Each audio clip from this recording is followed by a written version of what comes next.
madaxweynaha dowlad goboleedka koonfur galbeed Soomaaliya Cabdicasiis Xasan Maxamed lafta gareynaya maanta xafiiskiisa kulan kula qaatay xubno ka socday guddiga xaqiijinta qoondada haweenka ee 30% kulankan ayaa waxa goobjoog ka ahaa agaasimaha guud ee madaxtooyada dowlad goboleedka koonfur galbeed Cabdullaahi Cali Watiin iyo mas'uuliyiin ka tirsan maamulkaasi guddiga xaqiijinta qoondada haweenka ee 30% ayaa madaxweyne lafta gareen kala hadlay si aan loo duudsiin matalaadda haweenka koonfur galbeed ay ku leeyihiin xildhibaanada golaha shacabka ee baarlamaanka federaalka Soomaaliya oo dhawaan la filayo in doorashadooda lagu qabto koonfur galbeed qaar ka mid ah haweenka kulanka la qaatay ayaa markii uu kulankooda soo ilaaday warbaahinta la hadlay ana guddigii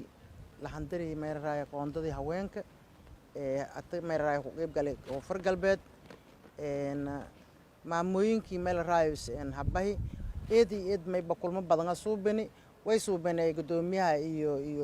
iyo dhalinyaro wal badan iyo haweenka wal badan aragnay madaxweynaha aan kooyni si sharaf leh aan dhawaay wala anta meeraay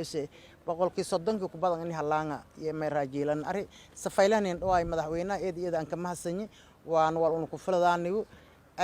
insha Allah hatana meeraayan ololayaan markastan intii noolan ololayaan xuquuqda gabdho intii halaan gaarhaan may buu ini meeraaysu gabdho naftiyo is dhiirigeliyaan in sheegana maylana gabdho may buu madaxweynaha adikii adi dhali malaaga ka dhali waana dhalati waana meeraayan dhaxdi may buu aan obsateen dhiirigelinta meeraay u soo wadno kumada may no ballan qaaday madaxweynaha in garab igaashan nisiyaw markastan odayalka la hadalana weyna leeyna in gabdho joogto taxgeliyaan dhamaantii gabdho Soomaaliyeed meel ka soo roogweylana meeraa gacmo saysada odkiina banaanka sheen hadda way baroognay madaxtooyada oo una aragnay madaxweynaha koonfur galbeed Mr. Cabdicasiis oo nin ballan qaaday in oo nahay habraaca sidii oo iyo saxiixan oo habraaca sidii lanqoriyo fuliyo doona koonfur galbeed hoobiyo in unina meel raayis si oo sax in la shaqeeyo doona hadii Ilaahay insha Allah haddaan ka hadlo shaqada aan u imid waxay tahay maanta inaan ogaado la hadlo gudoomiyaha gobolka la hadlo gudoomiyaha haweenka isla markaasna ah gabdhaha samadoonada noogu jirto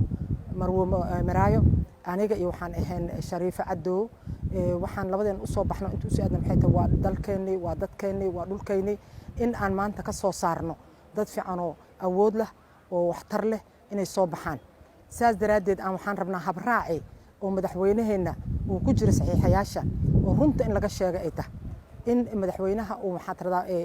amray uu yiri maxaatirada ballanka aan qaaday waa fulinayaa wax alla waxa raalka waa idin fulinayaa annagoo rabna in doorashada ku dhacdo si cadcadi ah iyo nabad ah aysan noqontii 16ka saas daraadeed waxaana bulshada Soomaaliyeed inaan u sheegno inay ku kalsoonaadaan madaxweynayaasha maxaatirada isteediyada joogo waxaad ogaataan maanta doorashada waxa yaroo xamar ka socdo yuusan dib noo dhigin waxa ogaataan Prime Minister kan qeyr Allah si wuxuu sameeyay habraac oo la saxiixday maxaatirada ee shanta maamul goboleed saas daraadeed aan maanta waxay socotaa habraac iyo diyaar noo ah guddiga aqalka sare diyaar noo anaga hadana koonfur galbeed waxa diyaar noo ah oo kale waxay tahay wax alla wixii tasiilaad ahaa maanta waxaan ka soo qayb galay shirki gabdhaha amniga ilaalinaha booliiska ahaa aadan ugu farxa gabdha Soomaaliyeed oo yar oo diyaar u ahayn dalkooda daafacaan gabdhaha Soomaaliyeed kalsooni ha ku qabaano cidda ay ka soo jeedaan ha ku qabaano maxaatirada dadkeeda ha ku qabaano maxaatirada madaxweynaha ay ka soo jeedaan shanta madaxweyne waa noo ogolaadeen oo goboleedyada ah madaxweynaheen u sareeyna markii hore sharcigaas fasaxay oo noo ogolaaday marka gabdha kalsooniis ha timaado annagana waxaan maanta wixii ka dambeeyay shaqada inaan bilaawno waana noo bilaabanaysa annaga amar waxaan ka sugaynaa madaxweynaha inuu yiri hore u socdo horaan u soconnaa marka fiid iyo seed iyo kullu waxa isla qaban karnaa isla qabanaynaa iyadoo mid kasta ka duulay habraaca qoraalka oo yaallo ay saxiixeen aad iyo aad u mahadsan Qaadey Cali Jimcaale VOS TV Muqdisho.